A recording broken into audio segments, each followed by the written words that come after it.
5장 13절에서 19절의 말씀을 보도록 하겠습니다.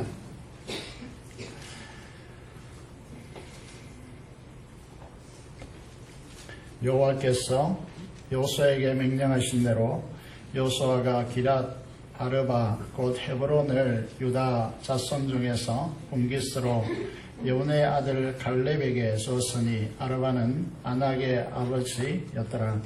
갈렙이 거기서 아낙의 소생 세 아들 곧 세세와 아히만과 달메를 쫓아내었고 거기서 올라가서 더빌 주민을 쳤는데 더빌의 본 이름은 기랏 세벨리라. 갈렙이 말하기를 기랏 세벨을 쳐서 그것을 점령하는 자에게는 내가 내 딸 악사를 아내로 주리라 하였더니 갈렙의 아우 그나스의 아들인 온니엘이 그것을 점령함으로 갈렙이 자기의 딸 악사를 그에게 아내로 주었더라. 악사가 출가할 때에 그에게 청하여 자기 아버지에게 밭을 구하자 하고 낙에서 내림에 갈렙이 그에게 묻되 네가 무엇을 원하냐 하니 이르되 내게 복을 주소서. 아버지께서 나를 네겝 땅으로 보내시오니 샘물도 내게 주소서 하매 갈렙이 윗샘과 아랫샘을 그에게 주었더라. 아멘.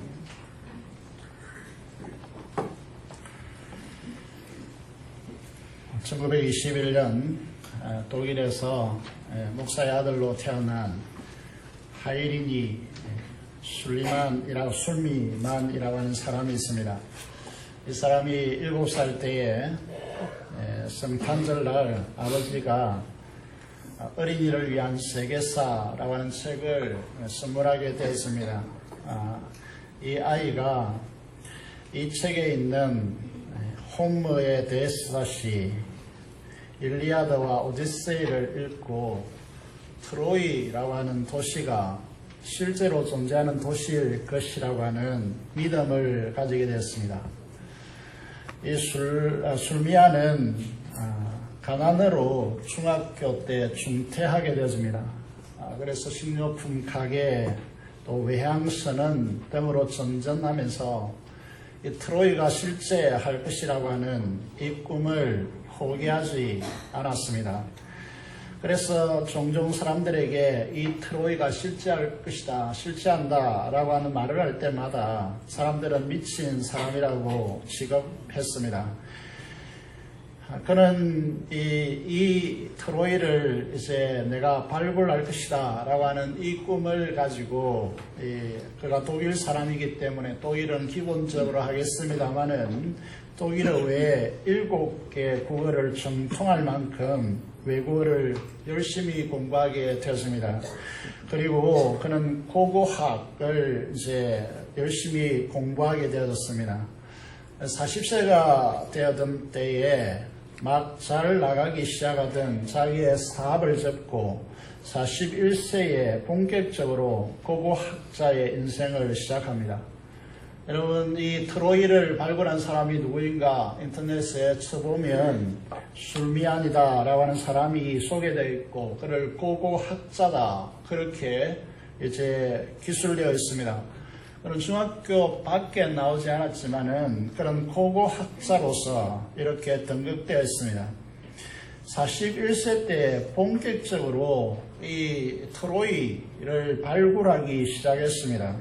그래서 사람들은 또다시 그를 미친 사람이란 사회적 낙인을 찍습니다. 이런 상황 가운데서 술미안을 버티게 한 것은 2가지였다라고 그렇게 진술하고 있습니다. 그가 고백하고 있습니다. 나는 트로이가 지금 책에 소개되어 있는 트로이가 실제한다라고 하는 비전이었습니다. 꿈이었다는 것이죠. 그리고 또 하나는 어릴 때부터 부모에게 배운 기도였습니다.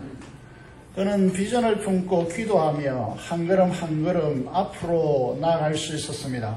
기도할 때마다 그에게 성령께서 오셔서 그가 한 걸음 한 걸음 내디딜 때마다 그 걸음을 보여주시고 그를 격려했다라고 그렇게 진술하고 있습니다. 51세가 되던 해 10년이 지난 후에 1871년 트로이 목마 유명한 이제 이야기죠. 1871년에 드디어 고대 트로이 유적을 그가 발견하게 되었습니다. 단순하게 유적 발굴로 끝난 것이 아니고 그 속에 숨겨져 있던 정말 어마어마한 포화들을 발견하여서 세기의 부자가 되었습니다. 마침내 그는 비전을 이루는 기적의 사람이 된 것이죠. 이 시간 우리는 이 술미안이 꿈꾸었던 비전으로 품었던 그것이 현실화되어지는 이 역사적 사건을 바라보면서 하나님께서 저와 여러분에게 주신 비전이 무엇인가 오늘 이 아침에 생각해 보기를 원합니다. 오늘 우선 본문에서 등장하고 있는 이 갈렙과 딸 악사 그리고 그의 사이가 되었던 운니엘에 대한 이야기를 오늘 말씀을 통해서 읽었습니다. 갈렙이 가졌던 이 비전은 무엇인가? 단순한 비전이 아닙니다.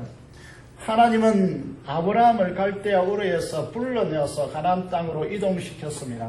그리고 그 아브라함에게 밤에 환상을 보여주시고 또 이제 내가 눈을 들어서 동서남북을 바라보라고 그리고 행으로 이제 이끌어보라고 그렇게 하시면서 이 땅을 너와 너 자손에게 주겠다라고 그렇게 약속하셨습니다. 그리고 아브라함은 100년 동안 이 가나안 땅을 이제 품고 비전으로 품고 걸어갔습니다. 그의 아내 사라가 127세 일기로 임종하였을 때 아브라함이 이 땅을 향한 그가 품고 있는 생각이 무엇인지 여실하게 드러나게 되었습니다. 그때에 지금 이 127세로 헤브론, 다시 말해서 기랏 아르바, 이 갈렙이 지금 점령하고 있는 이 땅, 헤브론, 옛 이름이 기랏 아르바고 여기서 사라가 죽습니다. 이때 아브라함은 시신을 두고 일어나서 이 지역을 지배하고 있는 헷 족속은 히타이트 족속이죠. 세계사에서 설기 무기를 가장 먼저 사용한 민족으로 세계사에 소개되었습니다. 이 헷 족속에게 가서 어떻게 말합니까? 내가 내 아내를 장사할 땅을 좀 구입하겠다라고 그렇게 말합니다. 그런데 이 헷 족속은 어떻게 말하냐면 우리는 주지 못한다. 땅을 팔지 못한다. 단지 이 땅에 무덤을 내어주겠다. 여러분, 무덤을 이렇게 묻는 이제 이 부분은 내 땅이 없더라도 이제 산에 묻을 수 있는 이제 하나만 이게 살 수 있는 기회가 이전에도 있었습니다만은 여러분, 이제 아브라함이 이 사건을 통해서 사라의 죽음을 통해서 그가 가나안 땅을 그렇게 꿈꾸던 가나안 땅을 한 팩이라도 사고 싶은 것입니다. 그래서 막벨라 굴이 있는 이 땅을 400세겔을 주고 사는 그런 역사를 진술을 우리가 보게 되었습니다. 그의 가슴 속에 이 가나안 땅을 품고 그의 자손과 후손에게 주리라 한 하나님의 약속을 바라보면서 그것을 비전으로 삼고 그 가나안 땅을 그의 후손에게 이제 오고자 하는 이 비전의 꿈을 그가 품었고 이삭과 그의 아들 이삭과 야곱에게 그리고 요셉에게 이어지는 이 이제 가나안 땅에 대한 비전을 놓지 않았습니다. 그 일례로 창세기 마지막 50장 마지막 부분에 보시면 요셉이 이제 그가 죽을 때에 유언을 남기고 있습니다. 이스라엘 자손들에게 맹세시키기를 하나님께서 너희를 가나안 땅으로 가게 할 때에 내 해골을 메고 올라가겠다 하라. 이 말이 무슨 말이냐면 이 선조가 묻혀있는 이 헤브론 땅 막벨라 굴에 나의 해골을 메고 올라가서 거기에 묻어라 라고 하는 유언을 남깁니다. 애굽의 노예 400년이 지났습니다. 그리고 출애굽하여 강야 40년의 세월이 흘렀습니다. 그리고 가나안 정복 전쟁이 7년 동안에 이어졌습니다. 그 사이에 갈렙의 나이는 벌써 85세가 넘어서고 있습니다.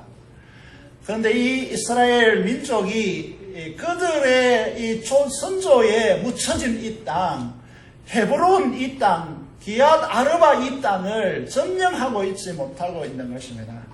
그래서 아무도 이 골리앗과 같은 그런 장대하고 큰 강한 이제 사람들이 그곳에 버티고 있기 때문에 아무도 그곳에 가려고 하지 않았을 때에 이 갈렙은 유다 지파와 함께 우리가 이 산지로 가겠다. 이 산지를 우리에게 달라라고 그렇게 요청하고 있습니다. 여러분, 이 갈렙에 의해서 이 기나긴 하나님의 꿈, 이스라엘 백성들이 아브라함부터 꾼 꿈이 그들의 이 갈렙의 삶의 현장에서 성취되는 이 놀라운 감격을 이 갈렙이 맞이하고 있고, 그리고 이 갈렙은 자기의 딸과 더불어서 더빌이라고 하는 지역, 바로 이제 헤브론 옆에 있는 더빌이라고 좀 올라갔다 이렇게 표현하고 있죠. 더빌이라고 하는 곳을 점령하기가 힘들었기 때문에 그는 비전의 사람을 그는 캐내고 있습니다. 딸을 통해서 딸과 이제 이 더빌을 점령하는 자에게 내 딸을 주겠다라고 하면서 이 온니엘은 사사시대 최초 사사로서 여러분 이스라엘 민족의 지도자로 등극하고 있습니다. 여러분, 우리의 삶이라고 하는 것은 여러분 이런 이제 하나님의 역사이다는 사실을 우리가 기억해야 한다는 것이죠. 이 갈렙과 같이 이 시대도 하나님의 꿈, 하나님의 비전을 성취할 하나님의 사람들이 필요합니다. 이것이 이 시대적 요청임을 기억해야 합니다. 갈렙과 같은 하나님의 비전을 성취하는 길은 어디에 있을까요? 무엇보다도 첫 번째로 비전을 가져야 합니다. 비전이란 말을 단어적으로 정리해 보면 미래에 대한 구상, 미래상이다. 그렇게 단어가 이제 사전에 정리되어 있습니다. 마음으로 미래를 꿰뚫어 보는 힘이라고 사전적 정의가 나와 있습니다. 예수님께서 누가복음 11장 34절에서 내 몸에 등불은 눈이라 내 눈이 성하면 온몸이 밝을 것이요 만일 나쁘면 내 몸도 어두리라 라고 말씀하고 있습니다. 여러분, 눈의 중요성을 말하고 있습니다. 하물며 인생을 전체를 바라보는 마음의 눈은 더욱더 중요하겠죠. 그래서 마음의 눈을 떠서 하나님의 말씀의 계시로 오는 하나님의 나라를 우리가 보지 못하면 우리는 여전히 인생의 사망의 그늘 아래에 갇혀서 결핍 가운데 허덕이는 그런 인생을 살아갈 수밖에 없습니다. 그래서 우리의 기도 중에 최고의 기도가 뭐냐 하면 에베소서 1장 17절 19절의 말씀을 보면 바울이 에베소 교회를 향하여서 이렇게 기도하고 있습니다. 하나님, 지혜와 계시의 영으로 우리의 마음의 눈을 밝혀주셔서 구원의 소망이 무엇이며 하나님의 나라의 기업의 그 풍성한 것이 무엇이며 하나님께서 우리를 구원하시기 위해서 베푸신 하나님의 지극히 크신 능력이었다함을 알게 해달라고 여러분 보아야 합니다. 마음의 눈이 떠여야 하나님 나라가 보이고 그 하나님 나라의 부르심의 소망과 하나님께서 우리에게 주시는 하나님 나라의 그 부유함과 우리를 구원하시기 위해서 사탄의 머리를 깨시고 우리를 구원하신 십자가의 능력을 알게 되어진다라고 그렇게 말씀하고 있고 그것을 위해서 기도하고 있다라고 하는 사실이죠. 사랑하는 여러분, 우리는 마음의 눈을 떠야 합니다. 마음의 눈이 중요합니다. 우리의 육신의 눈으로 보는 것도 중요하지만 우리의 마음의 눈이 밝혀져서 우리의 영으로 하나님의 나라를 보아야 합니다. 오늘 한국의 많은 그리스도인들이 교회들이 이것을 보지 못했기 때문에 한국 사회가 무너지고 있다는 사실을 기억해야 합니다. 세계적인 베스트셀러 작가인 켄 블랜차드는 비전으로 가슴을 뛰게 하라 라고 하는 책으로 여러분 세계적인 베스트셀러라고 하는데 요즘 사람들이 책을 읽지 않죠. 이 책을 읽어보셨습니까? 비전으로 가슴을 뛰게 하라라고 하는 책에서 비전을 목표와 다르다라고 설명하면서 비전은 목적을 달성해야 하는 과정에서 끊임없이 지침을 제공하는 영속적인 것이라고 그렇게 말합니다. 여러분, 동력을 계속 제공한다는 거죠. 목표만 이루려고 한다면 그 목표가 끝나면 그 인생은 무기력해질 수 있습니다. 그러나 사람에게는 비전이 있어야 계속해서 동력을 가지고 인생을 추구하게 된다는 말이죠. 하나님은 우리들에게 비전 내 생애를 살라라고 우리에게 말씀을 요청하고 있습니다. 말씀의 특징은 하나같이 비전적이다라고 그렇게 말씀드릴 수 있습니다. 그래서 11장 1절의 말씀을 보면 믿음은 바라는 것들의 실상이요 보지 못하는 것들의 증거라고 했습니다. 무슨 말입니까? 여러분, 우리는 미래지향적이라는 것입니다. 바라는 것들, 보지 못하는 것들, 이런 것들이 실상이고 증거라고 했습니다. 다른 말로 말하면 하나님의 말씀을 통하여서 미래를 내다보고 그것이 성취되리라고 하는 확신을 가지고 그것이 현재 이루어진 것처럼 그렇게 사는 것이 성경적인 삶이다 라고 그렇게 말씀하고 있습니다. 사무엘상 3장 1절에 보면 사사시대의 특징, 그 시대를 전환하는 데 있어서 중요한 말씀을 하고 있습니다. 아이 사무엘이 성막에서 생활했는데 엘리 제사장이 그 시대의 지도자였습니다. 엘리 앞에서 여호와를 섬길 때에는 여호와의 말씀이 희귀하여 이상 비전이 흔히 보이지 않더라 라고 했습니다. 여러분, 말씀이 희귀하다. 오늘 우리가 말씀의 홍수 시대에 살아가고 있습니다. 여러분, 이 기독교 방송, 극동방송을 틀기만 하면 말씀이 쏟아져 나오고 있습니다. 그런데 오늘 이제 성도들에게 말씀이 삶에 묵상되고 구체적으로 적용하지 않기 때문에 말씀이 희귀해져 가고 있습니다. 여러분, 말씀이 희귀해져 가면 나타나는 현상이 무엇이냐 하면 이상이 그친다는 겁니다. 비전이 없어져 버린다는 것입니다. 비전이 흔히 보이지 않더라고 했습니다. 말씀이 희귀하니까 비전이 보이지 않습니다. 바꾸고 말하면 그 인생에 하나님 말씀이 있을 때는 비전이 생깁니다. 왜냐하면 말씀은 항상 미래지향적으로 가게 하기 때문입니다.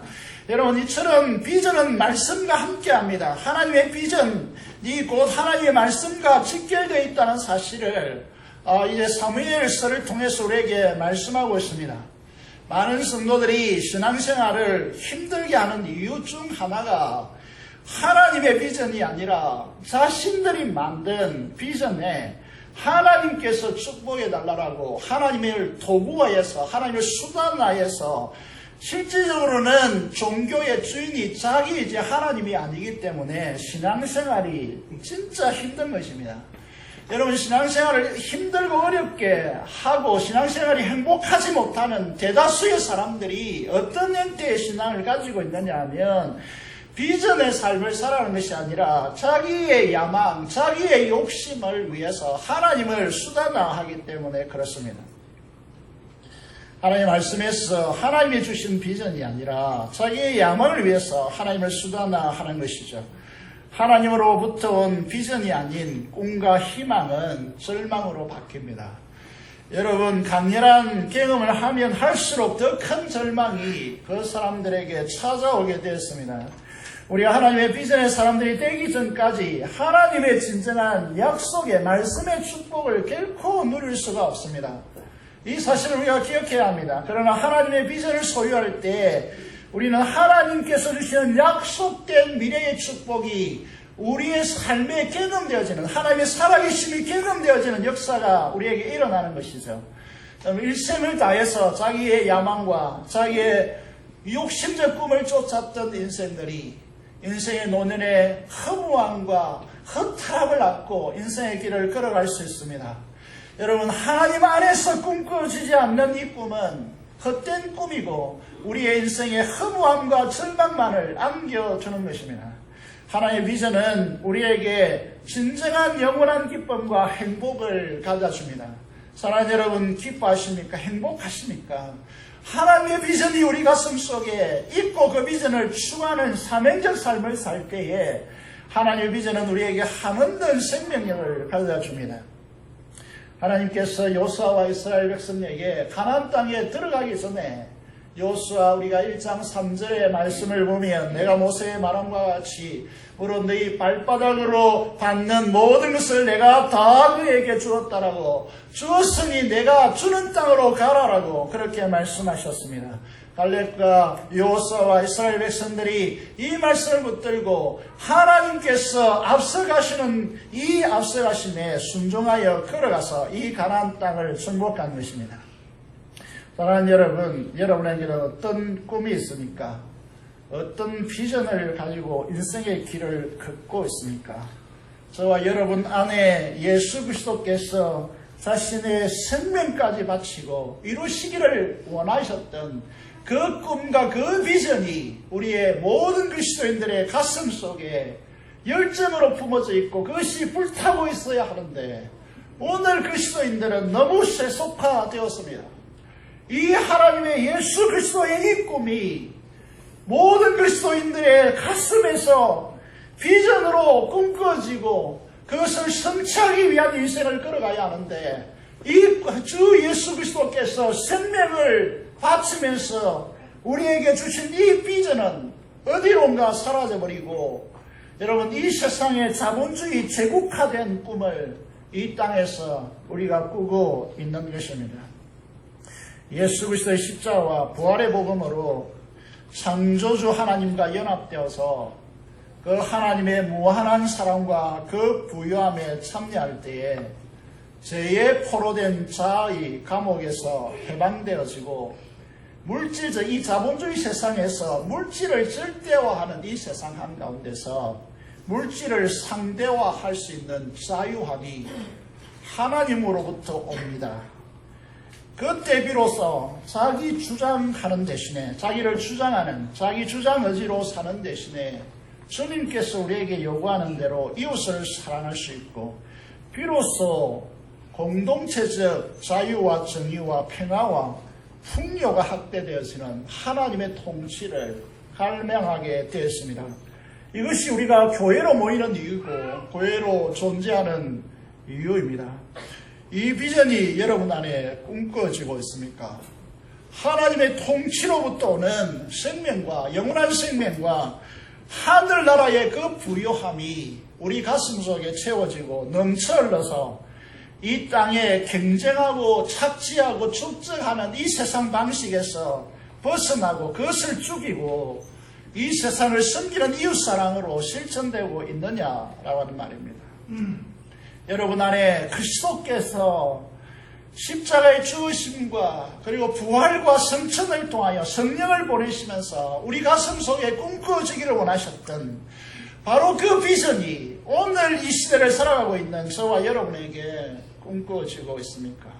한갓 소시민적으로 살면서 이 세상과 전혀 다른 바가 없이 그렇게 자본주의적 세상을, 제국주의적 세상을 꿈꾸면서 사람들 앞에 자기 부를 통해서 군림하려고 하고 자기의 정치적 권력을 통해서, 정치적 자유를 통해서 내가 내 마음대로 살겠다라고 하는 이 세속적인 꿈을 꾸고 있지는 않습니까? 여러분 속에 참다운 하나님 말씀으로부터 오는 비전을 꿈꾸고 있습니까? 둘째로 하나님의 이 비전은 말씀 순종으로 이루어집니다. 요엘서 2장 28절의 말씀 이하에 보면 우리에게 성령을 부어주시는데, 성령을 부어주시면 나타나는 특징이 어떤 것입니까? 아이들은 예언할 것이다 말씀하셨습니다. 청년들은 환상을 본다, 아비들은 꿈을 꾸리라 라고 말씀하고 있습니다. 예언한다, 환상을 본다, 꿈을 꾼다, 이 말들은 다 미래에 이루어질 사실을 말하고 그 실체를 미리 내다보고 소망한다 라고 하는 그런 의미입니다.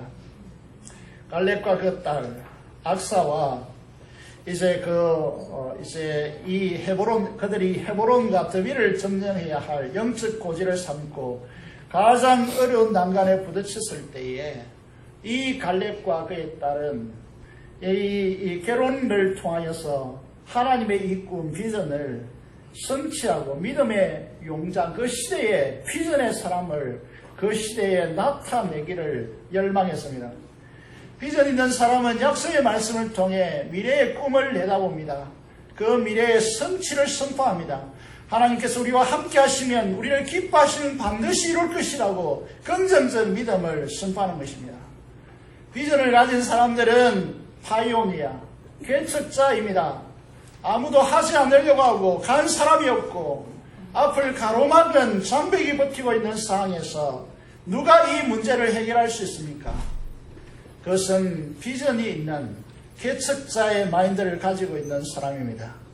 여러분, 거인이 버티고 있고 견고한 성으로 무장되어져 있고 그리고 철병으로 무장되어 있는 이 가나안 땅을 누가 정복할 수 있습니까?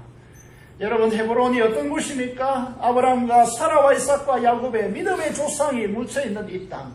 그럼에도 불구하고 환경에 이제 주눅들어서 나아가지 않으려고 하는 이스라엘 상황 속에서 누가 비전의 사람 갈렙과 그의 딸과 온니엘이 이 문제를 해결하는 것입니다. 이것이 오늘 비전의 사람들에게 나타나는 정신이라고 하는 것입니다.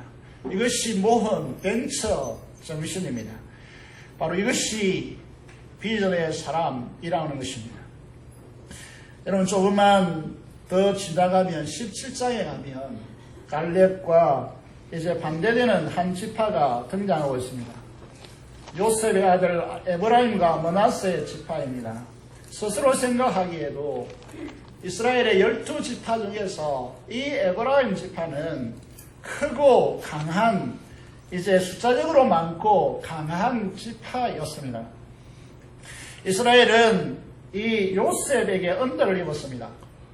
야곱과 아들들 70명이 이제 애굽으로 내려가서 요셉의 덕분으로 고센 지역에서 보호되어지고 그 고센 지역이 나일강이 이제 흘러서 이제 축적하는 이제 그런 땅이었기 때문에 모래 부유물들을 이제 실어내려서 물이 실어내서 축적되어지는 델타 지역이 있기 때문에 그것에 이제 그 땅이 옥토였습니다. 그곳에서 여러분 이 이 이스라엘이 민족으로 이렇게 번영하게 되었습니다. 이것이 요셉 때문이었죠. 하나님의 축복으로 요셉에게는 두 지파가 형성되었습니다. 에브라임과 므낫세라고 하는 이 두 지파가 형성되었고 그 중에서도 에브라임 지파는 숫자적으로 가장 많았고 가장 강성하였고 실질적으로 이스라엘의 산자 지파의 역할을 했습니다. 요수아 17장 14절에 가보시면 요셉 지파가 자손이 요사에게 나옵니다. 요사에게 이렇게 말합니다. 여호와께서 지금까지 내게 복을 주심으로 내가 큰 민족이 되었거늘 당신이 나의 기업을 위하여 한 제비 한 분깃을 주시면 어쩌입니까? 라고 항변합니다. 여러분, 이 지역은 에브라임 지파와 므낫세 지파가 이 거처하기에 너무나 좁다는 것입니다. 이 므낫세 지파는 이미 동쪽 요단강 동쪽편에 강한 토지를 확보했습니다. 그리고 이 므낫세 반지파가 서쪽으로 넘어와서 에브라임과 므낫세 반지파가 이 분깃을 차지하는 데 있어서 너무 좁다라고 그렇게 말합니다. 그때에 요사는 에브라임 지파들에게 너희가 기업으로 얻은 이 에브라임 산지가 좁으면 그 옆 지역으로 브리스 족속과 르바임 족속에 이 족속이 차지하고 있는 땅, 살림이 우거진 땅, 이스라엘에 있어서 살림이 우거지는 지역은 별로 없습니다. 그만큼 비옥한 땅이라는 것이죠. 살림에 올라가서 스스로 개척하라고 그렇게 도전합니다. 에브라임 족속은 이들 지역이 다 철병거를 가지고 있기 때문에 우리는 그들을 치지 못한다, 점령하지 못한다 라고 그렇게 대답합니다. 요수아는 그들에게 너희가 큰 민족이요 큰 권능이 있었는데 살림을 개척하라. 가나안 족속이 비록 철병거를 가졌을지라도 너희가 능히 그를 쫓아내리라고 그렇게 도전하게 되었습니다. 여러분, 이 두 이제 지파를 보십시오. 이 두 지파를 보면서 여러분들이 교회 생활에도 그렇고 우리의 삶에서 살아가는 삶의 모습도 그렇고 여러분의 모습은 어떻게 반응하고 있느냐라고 하는 것이죠. 교회의 중요한 일을 추진할 때마다, 교회 사역을 할 때마다 여러분 어떤 자세로, 어떤 이제 마인드를 가지고 어떻게 반응하느냐는 것이죠. 여러분 갈렙입니까? 여러분 에브라임 지파입니까? 여러분 잠언 29장 19절의 말씀을 보면 묵시 비전이 없으면 사람들은 방자히 행한다고 했습니다. 여러분 조국 교회를 바라보십시오. 이 사회가 이렇게 된 것은 한마디로 말하면 이 땅에 한때는 25% 1200만까지 올라갔던 그리스도인들이 여러분 이게 25%다. 이 물에 소금이 25%를 집어넣어 보십시오. 그거는 짜서 못 먹습니다. 여러분 그만큼 이제 5%만 돼도 물이 짠물이다 이렇게 말합니다. 여러분 그런 것은 이 사회를 그렇게 구성하고 있는데 이 사회가 이렇게 엉망으로 가는 이유가 어디에 있습니까? 이 민족이 여러분 제가 이스라엘에 가 있을 때에 삼풍백화점이 붕괴됐습니다. 그 이스라엘에서 제가 얼굴을 들 수가 없겠더라고요. 그런데 지금 이제 세월호 사태 속에서 누구를 탓할 수 있습니까? 지금 그리스도인들이 빛과 소금됨을 상실했습니다. 거룩과 하나님의 생명과 하늘의 부유함으로 결핍된 이 세상을 섬기고 섬기기 위해서 희생하고 고난받는 이 삶을 즐거워하는 이 삶에서 크리스찬들이 떠났습니다. 이런 자기의 정치적 권력의 자유를 확대하고 이 세상에서 경제적 부여를 확대해가고 사회적 정의를 외치면서 제국주의적 자본주의를 꿈꿉니다. 여러분 이 자본주의가 얼마나 심각한 지점에 와 있는지 여러분 아셔야 되는 것이 무엇이냐면 경제학자가 전에도 말씀드렸죠. 한 경제학자가 지금 우리가 이제 신임 총리 진행자가 6개월 만에 사퇴했습니다. 6개월 만에 이제 우리가 상상할 수 없는 돈을 로펌에서 벌어들였기 때문에 갑자기 6개월 만에 그렇게 많은 돈이 그렇게 축적될 수 있는 이 사회 구조는 잘못된 구조이다 라고 하는 것이죠. 여러분 우리가 일을 해서 버는 돈보다 대다수가 그렇게 백성들이 살아가는데 1%에 해당되는 사람들이 그 이제 90%에 해당되는 1년에 번 돈보다 더 많이 벌어들이는 이 사회 구조를 보면서 자본주의 한계가 왔다라고 그렇게 말합니다. 그러면서 90% 세금을 먹여야 된다. 이런 이제 제안을 하는 경제학자도 있습니다. 그만큼 위기라는 것이죠. 여러분 계속해서 제가 이 자리에서 만몬주의의 폐해에 대해서 한국 교회가 만몬주의에 물들었다.